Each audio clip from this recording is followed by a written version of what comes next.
ನಮಸ್ತೆ ಸ್ನೇಹಿತರೆ. ಈ ದಿನ ನಮ್ಮ ಜೀವನದ ಕೆಲವೊಂದು ಮಂತ್ರಗಳನ್ನು ತಿಳಿಯುತ್ತಾ ಮುನ್ನಡೆಯೋಣ. ಈ ಪ್ರಪಂಚದಲ್ಲಿ ಒಳ್ಳೆಯದನ್ನೆಲ್ಲ ಹೇಳಿ ಆಗಿದೆ, ಉಳಿದಿರುವುದು ಆಚರಣೆ ಮಾತ್ರ. ನಾವು ಕೊಡುವ ಉಪದೇಶಕ್ಕೂ ನಮ್ಮ ಜೀವನಕ್ಕೂ ಸಂಬಂಧ ಇಲ್ಲದೆ ಹೋದರೆ ನಮ್ಮ ಮಾತಿಗೆ ಬೆಲೆ ಬಾರದು. ಬೆಳಕಿಲ್ಲದ ದಾರಿಯಲ್ಲಿ ನಡೆಯಬಹುದು, ಆದರೆ ಕನಸುಗಳಿಲ್ಲದ ದಾರಿಯಲ್ಲಿ ನಡೆಯಲಾಗದು.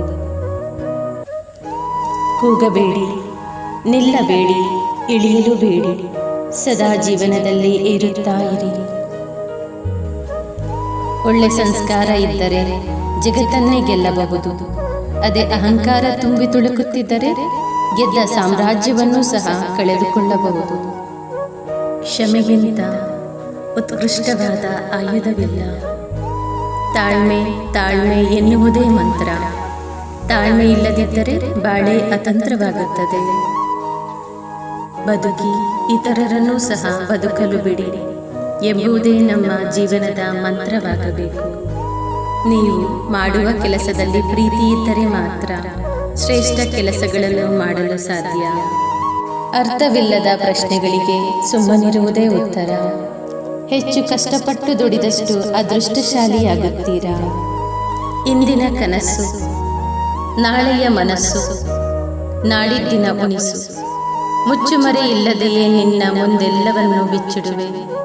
ಓ ಗುರುವೇ, ಓ ಅಂತರಾತ್ಮವೇ. ಬದುಕಿನ ಅವಧಿ ಮುಖ್ಯವಾಗಬಾರದು, ಬದುಕಿನ ರೀತಿ ಮುಖ್ಯವಾಗಬೇಕು. ಪ್ರೀತಿಸಲು ತುಂಬಾ ಜನ ಬೇಕಾಗಿಲ್ಲ, ತುಂಬಾ ಪ್ರೀತಿಸುವ ಒಬ್ಬರಿದ್ದರೂ ಸಾಕು. ಪರೋಪಕಾರವೇ ಪುಣ್ಯ, ಪರಪೀಡನೆಯೇ ಪಾಪ. ಜೀವನದಲ್ಲಿ ಯಾವಾಗಲೂ ಸಂತೋಷದಿಂದ ಇರಿ, ಏಕೆಂದರೆ ಸಂಜೆ ಕೇವಲ ಸೂರ್ಯ ಮಾತ್ರ ಮುಳುಗುವುದಿಲ್ಲ. ನಮ್ಮ ಆಯಸ್ಸಿನ ಒಂದು ದಿನವೂ ಸಹ ಮುಗಿದಿರುತ್ತದೆ.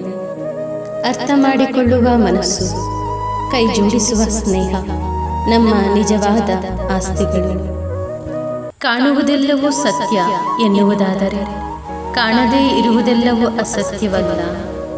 ಆಡುವ ಮಾತುಗಳೆಲ್ಲ ಸತ್ಯ ಎನ್ನುವುದಾದರೆ ಮೌನ ಯಾವತ್ತೂ ಸುಳ್ಳಲ್ಲ. ಕಾಣದ ವಸ್ತುವನ್ನು ನೋಡಲು ಒಳಗಣ್ಣು ಬೇಕು. ಹಾಗೆ ಮೌನದ ಹಿಂದಿನ ಮಾತನ್ನು ಅರ್ಥ ಮಾಡಿಕೊಳ್ಳಲು ಒಳ್ಳೆಯ ಮನಸ್ಸು ಬೇಕು.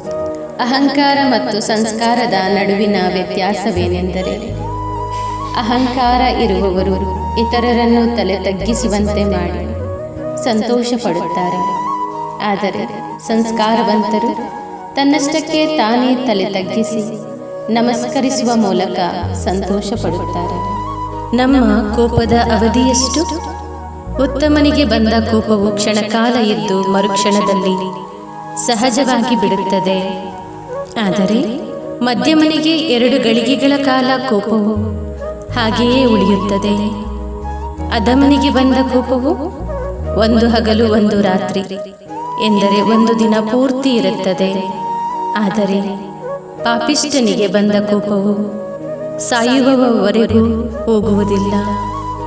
ನಾನು, ನನ್ನಿಂದ, ನನ್ನದೇ, ನಾನು ಇಲ್ಲದೆ ಏನೂ ನಡೆಯುವುದಿಲ್ಲ ಎಂಬ ಭಾವನೆ ನಿಮ್ಮಲ್ಲಿದ್ದರೆ ಈ ಕೂಡಲೇ ಬಿಟ್ಟು ಬಿಡಿ. ಏಕೆಂದರೆ ನೀವು ಬರುವ ಮುಂಚೆಯೂ ಜಗತ್ತು ನಡೆಯುತ್ತಿತ್ತು, ನೀವು ಹೋದ ನಂತರವೂ ಜಗತ್ತು ನಡೆಯುತ್ತದೆ. ಕೋಪದಿಂದ ಮಾತನಾಡಿದರೆ ಗುಣವನ್ನು ಕಳೆದುಕೊಳ್ಳುತ್ತೇವೆ. ಹೆಚ್ಚಾಗಿ ಮಾತನಾಡಿದರೆ ಶಾಂತಿಯನ್ನು ಕಳೆದುಕೊಳ್ಳುತ್ತೇವೆ. ಅನಗತ್ಯವಾಗಿ ಮಾತನಾಡಿದರೆ ಕೆಲಸವನ್ನು ಕಳೆದುಕೊಳ್ಳುತ್ತೇವೆ. ಅಹಂಕಾರದಿಂದ ಮಾತನಾಡಿದರೆ ಪ್ರೀತಿಯನ್ನು ಕಳೆದುಕೊಳ್ಳುತ್ತೇವೆ. ಸುಳ್ಳಾಗಿ ಮಾತನಾಡಿದರೆ ಹೆಸರನ್ನು ಕಳೆದುಕೊಳ್ಳುತ್ತೇವೆ. ವೇಗವಾಗಿ ಮಾತನಾಡಿದರೆ ಅರ್ಥವನ್ನು ಕಳೆದುಕೊಳ್ಳುತ್ತೇವೆ. ಅದೇ ಪ್ರೀತಿಯಿಂದ ಮಾತನಾಡಿದರೆ ಎಲ್ಲವನ್ನು ಗಳಿಸುತ್ತೇವೆ. ಬಯಸಿದ್ದೆಲ್ಲ ಸಿಗುವಂತಿದ್ದರೆ ಬಯಕೆಗೆ ಬೆಲೆ ಇರುತ್ತಿರಲಿಲ್ಲ.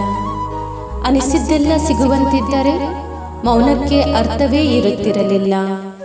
ತಪ್ಪುಗಳೇ ಆಗದಿದ್ದರೆ ಹೊಸ ಪ್ರಯತ್ನ ಮಾಡುತ್ತಿರಲಿಲ್ಲ.